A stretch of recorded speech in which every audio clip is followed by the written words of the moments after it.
나의 기도하는 것보다 더욱 응답하실 하나님, 나의 생각하는 것보다 더욱 이루시는 하나님, 우리 가운데 역사하신 능력대로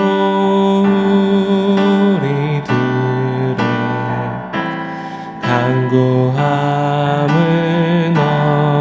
넘치도록 능히 하실 주님께 모든 영광과 존귀 찬양과 경배를 돌릴지어다.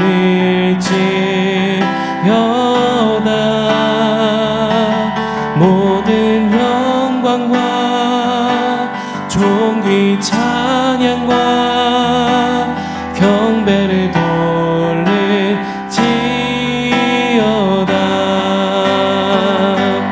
모든 영광과 존귀 찬양과 경배를 돌릴지어다.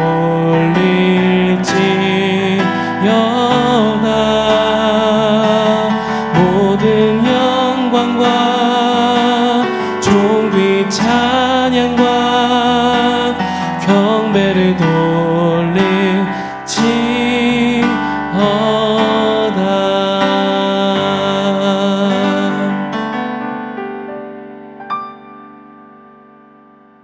샬롬.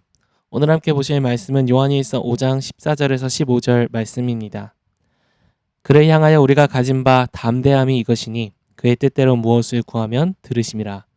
우리가 무엇이든지 구하는 바를 들으시는 줄을 안즉 우리가 그에게 구한 그것을 얻은 줄을 또한 아느니라. 아멘. 우리가 누군가를 만나 대화를 나누다 보면요, 그 사람과 나와의 이 관계가 어떠하느냐에 따라서 이 대화가 아주 즐거운 시간이 되기도 하고, 또는 반대로 아주 힘들고 긴장하고 스트레스를 받는 시간이 되기도 합니다. 즐거운 사람과 대화를 나눌 때는요, 그 사람이 내 마음을 다 알기 때문에 어떤 말이든 자유롭게 할 수 있죠. 반대로 불편한 사람에게는 내가 말 한마디를 해도 이 한마디가 그 사람에게 어떻게 해석이 될까? 혹시 오해해서 나를 이상하게 생각하지는 않을까? 혹은 나에게 불이익을 주지는 않을까? 이런 걱정과 염려를 하게 됩니다. 저도 이 예화를 준비하면서 생각이 났던 게, 제가 제일 처음 이 바이탈 교회 사역으로 오기 전 차 목사님과 만나서 식사하며 대화를 나누던 때, 네, 얼마나 긴장을 했는지 제 기억으로는 아마 코로 먹었던 것 같아요, 식사를. 그 정도로 긴장을 하면서 대화를 했었는데, 대화를 나누면서 이 목사님의 비전과 이 목회의 방향성들을 이렇게 들으면서 마음이 뜨거워지기 시작하더니 어느 순간 그 대화에 빨려 들어갔던 그때를 기억하게 됩니다. 자, 사람과의 관계도요, 어떤 관계이냐에 따라서 그 대화가 달라지는데, 그렇다면 하나님과의 대화, 하나님과의 관계하는 이 기도 시간은 성도님들에게 어떤 시간이십니까? 요한은 오늘 이렇게 이야기합니다. 그를 향하여 우리가 가진 바 담대함이 이것이니 그의 뜻대로 무엇을 구하면 들으심이라.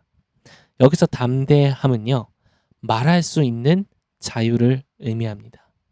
그러니 우리가 하나님을 향해 하나님께 기도할 때, 무언가를 구할 때 이 담대함이 있다라는 것인데, 하나님 앞에 내가 자유롭게 나의 마음을 그대로 다 쏟아놓고 털어놓으며 기도할 수 있다라는 거예요.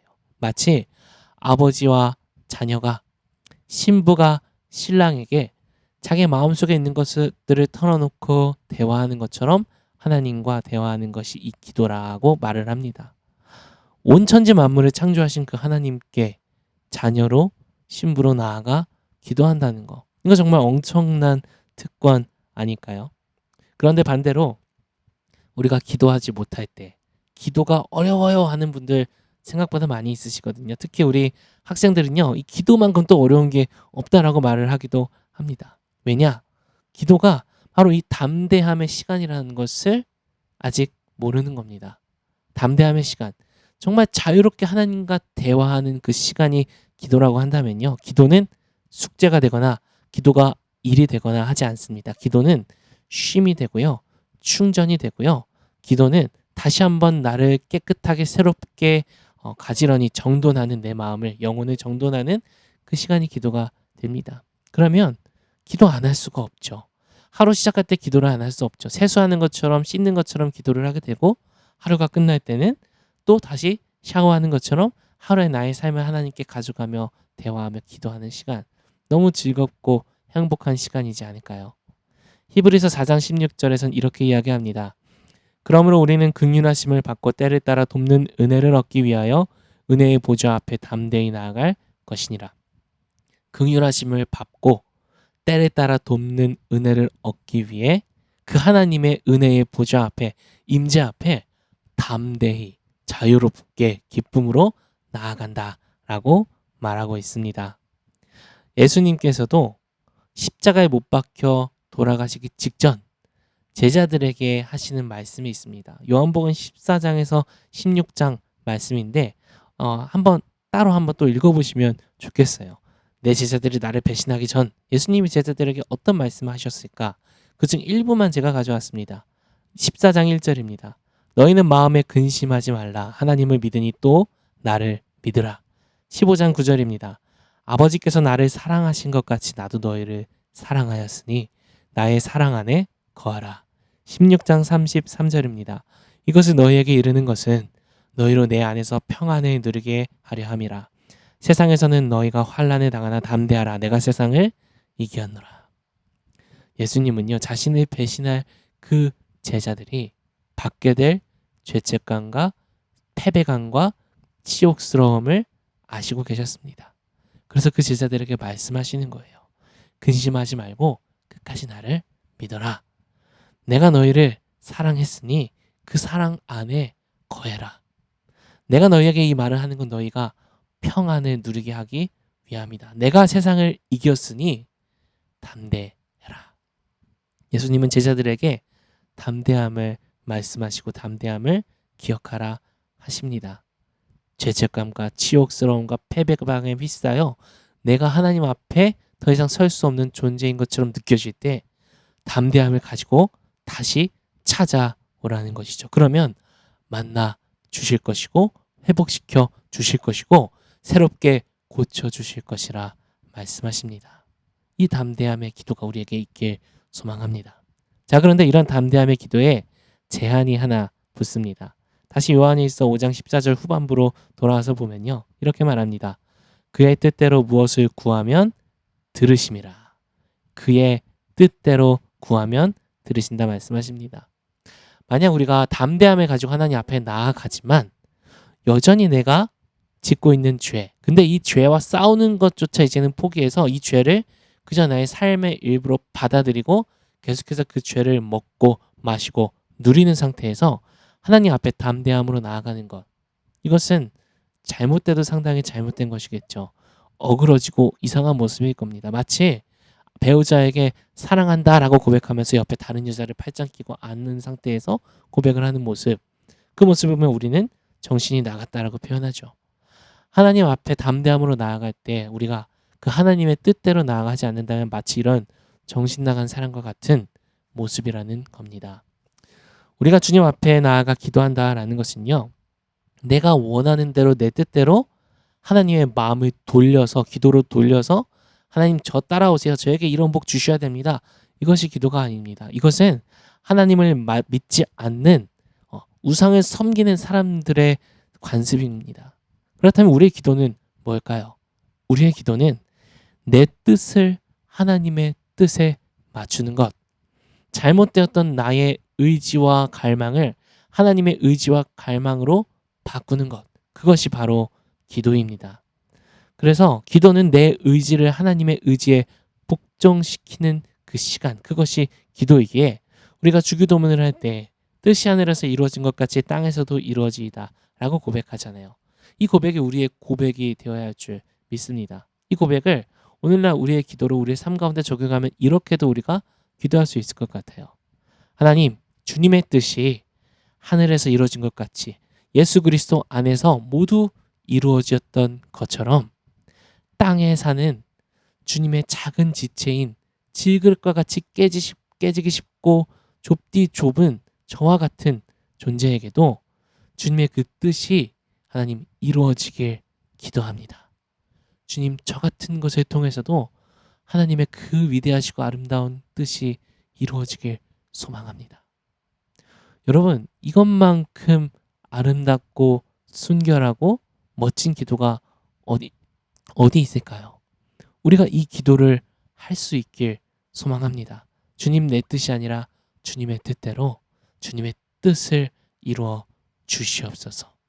이것이 바로 진짜 하나님 앞에 우리가 드릴 수 있는 담대한 기도입니다. 그리고 마지막으로 이 담대한 기도에 우리가 조금 더 이 자긍심과 자부심을 갖고 기도할 수 있는 이유를 하나 더 말씀드리고 싶은데 15절에 이렇게 이야기합니다. 우리가 무엇이든지 구하는 바를 들으시는 줄을 안즉 우리가 그에게 구한 그것을 얻은 줄을 또한 아느니라.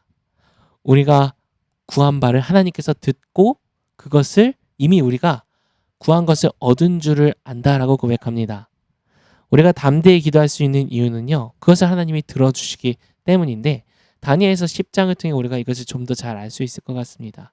다니엘서 10장에는 다니엘이 이 큰 전쟁에 대한 계시를 하나님께로부터 받은 뒤에 그로 인하여 근심하며 금식하며 기도하는 장면이 나오게 됩니다. 그렇게 기도를 얼마나 하냐? 3주 동안 하는데 응답이 없었어요. 그런데 3주가 되고 나서 천사가 나타나 다니엘에게 이렇게 이야기합니다. 10장 12절 13절입니다. 그가 내게 이르되 다니엘아 두려워하지 말라. 내가 깨달으려 하여 내 하나님 앞에 스스로 겸비하게 하기로 결심하던 첫날부터 내 말이 응답받았으므로 내가 내 말로 말미암아 왔느니라. 그런데 바사 왕국의 군주가 21일 동안 나를 막았으므로 다니엘의 기도가 기도하던 그 첫날부터 이미 응답이 받았다라고 이야기합니다. 그런데 응답하지 못했던 것은 바사 왕국의 군주가 막았다. 이것은 실제 이 세상의 군주가 아니라 영적인 대적자들, 마귀를 의미합니다. 마귀가 막았다는 것이죠. 다니엘이 기도하다 낙심하고 좌절하고 왜 응답 주시지 않지라고 포기하게끔 막았다라는 것입니다. 이것을 통해 우리가 알 수 있는 사실은요, 우리의 기도는 반드시 응답받습니다. 하나님의 뜻대로 구할 때 응답받습니다. 그래서 담대히 기도할 때 우리 기도가 결코 힘이 없고 의미 없는 기도가 아닙니다. 우리가 보이지 않는 영적 전쟁 가운데 우리 기도는요, 강력한 무기가 됩니다. 오늘도 성도님들이 아침에 하셨던 기도, 저녁에 하셨던 기도, 짬짬이 하셨던 그 기도가 영적 전쟁 가운데 승리로 향하는 우리의 위대한 발걸음이 되는 줄 믿습니다. 그래서 오늘 우리가 요한일서를 마무리할 때 이 마지막에 기도라는 게 저는 참 너무 감사합니다. 기도는 참 오묘합니다. 담대하게 하나님께 나아가 대화하는 친밀한 시간이 기도이기도 하고 내 의지를 하나님의 의지에 복종시켜서 내 뜻이 아닌 주님의 뜻대로 내 삶이 이루어지는 변화와 회복의 역사가 일어나는 그 짜릿한 시간이 기도이기도 합니다. 또 다니엘서의 내용처럼 우리가 영적 전쟁 가운데 합류해 그들의 악한 영과 대적하여 싸워 승리를 쟁취하는 것이 이 기도이기도 합니다. 기도에는 모든 것이 다 담겨 있는 것 같아요. 그래서 기도를 통해 하나님과의 나누는 이 사귐은 우리 삶에 결코 없어서는 안 돼 가장 소중한 시간입니다. 오늘 우리가 하루를 살아갈 때 바쁘고 분주함 가운데에서도 담대하게 하나님께 나아가 이러한 기도를 올려드리는 저와 바이탈 되길 소망합니다.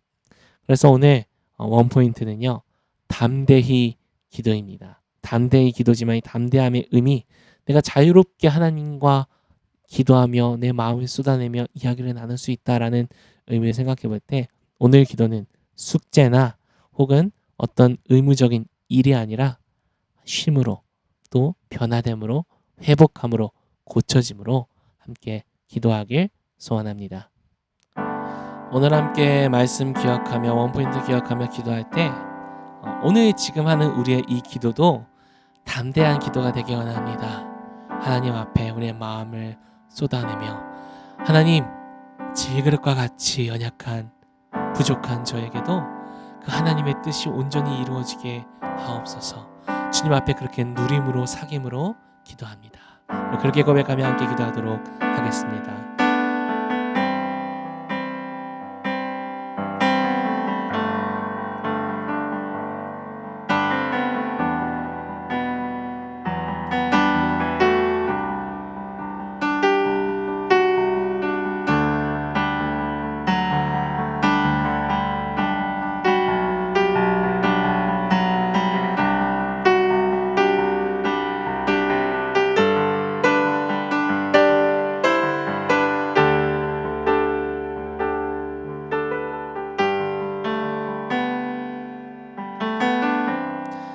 하나님, 기도를 통하여 오늘도 우리가 주님을 만나길 소망합니다. 작디 작은 질그릇과 같은 깨지기 쉬운 우리 안에 보배를 담아주신 하나님, 우리의 삶을 통해 주님의 그 놀랍고 아름답고 위대하신 뜻이 이루어지길 원합니다.